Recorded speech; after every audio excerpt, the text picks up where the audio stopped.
malala siyang panoorin sa telebisyon. Ang kinakalungkot ko lang dito sa vision ko kasi kung kailan merong kalamidad saka sumasabay yung lindol.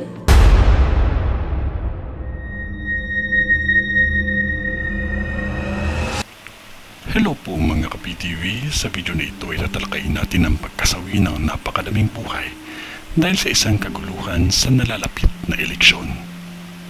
Pero kung ikaw ay hindi pa nakasubscribe sa aking channel, baka naman.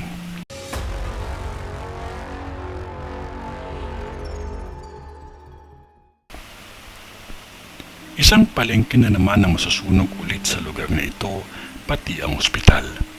May nakikita akong isang barangay na kung saan may matinding kaguluhan na may kinalaman itong gulo sa nalalapit na rehistro sa tatakbo sa eleksyon. Magulo ang halalan sa taong 2025 para sa lugar na ito. May nakikita ako sa vision ko ng ilan sa mga tatakbo ay nasawi ng dahil na din sa walang patas at walang puso na tao na hangad ay ang katungkulan na sila ay mamuno. Mahalaga sa ating mga taong iboto ay ang mga masa dahil mas maasahan natin sila sa oras ng kagipitan. Mahirap pag binibilin ang ating boto o binabayaran.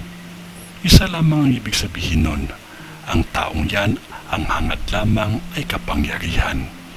Hindi ang magkakaroon ng puso sa pangangailangan ng taong bayan sa oras na siya ay mahalal. Sa vision ko, magulo ang eleksyon sa probinsyang ito dahil na din sa taong ganit. Isang gulo na kung saan may mga buhay na nadamay. Huwag pairalin at hayaan ng maling gawain dahil ang kasamaan ng isang tao ay mananatili ito maging masama, lalo kung hahayaan ninyo at bigyan ng pagkakataon na uupo sa pwesto. Piliin ninyo ang masama at may puso na maasahan ninyo sa kagipitan dahil pag ang boto ay pinagpalit niyo sa pera, babawiin din nila ito sa inyo sa oras na nakaupo na ang mga taong walang malasakit sa bayan. Sa vision ko, malaking gulo. Kahit pa sa sunod pa na taon ng halalan, animoy gabi ay magulo dahil sa takot na mangyayari pa lamang. May nakikita din akong isang sunog na malaki sa isang barangay na halos natupok ito sa lawak ng apoy. May ilang tao din na mataas ang anta sa politika ang magpapaalam na sa mundong kinagalawan natin. Ang isa ay karamdaman, ngunit ang dalawa ay krimen ang dahilan. May paparating na lindol ang dapat paghandaan dahil ito ay may kalakasan. Maging maingat din ang lahat sa pagmamaneho dahil sa lugar na ito sa mga darating na mga linggo ay maraming aksidente na mangyayari pa lamang.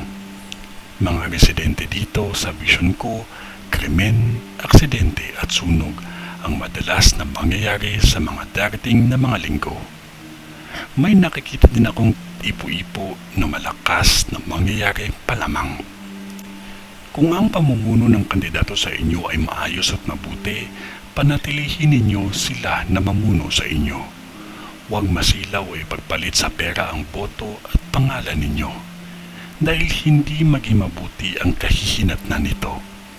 Lahat ng tao na naghahangad ng mataas na pwesto o pangalan at kung siya ay masama ang hangarin at binabayaran kayo, asahan nyo na hindi katahimikan ang mararanasan ng taong bayan lalo na kung may takot pa kayo na nadarama.